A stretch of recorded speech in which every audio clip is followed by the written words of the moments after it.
ပခုတ်ကူတက္ကသိုလ်ရှိတတဗေဒဘာသာရပ်အထူးပြုကျောင်းသားကျောင်းသူများအတွက်သီအိုရီပညာရပ်များနှင့်လက်တွေ့ကျွမ်းကျင်မှုများကိုပေါင်းစပ်သင်ယူနိုင်ရေးသုတေသနစွမ်းရည်မြင့်တင်ပေးနိုင်ရေးနှင့်အရေးသွေးမြင့်မာသောဘွဲ့ရပညာရှင်များမွေးထုတ်ပေးနိုင်ရေးတို့အတွက်ရည်ရွယ်ကာတရိษံရုပ်လုံးသွင်းတက်ပညာသင်တန်းကိုဖေဖော်ဝါရီလ23ရက်နေ့မနက်ပိုင်းက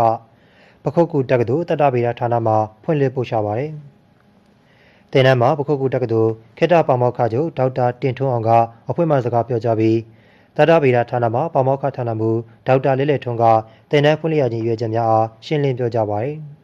။အဲဒီနောက်ရန်ကုန်တရိษံဥယျာဉ်မှာတရိษံရုပ်လုံးသွင်းပညာရှင်သင်တန်းနည်းပြဦးမျိုးနိုင်က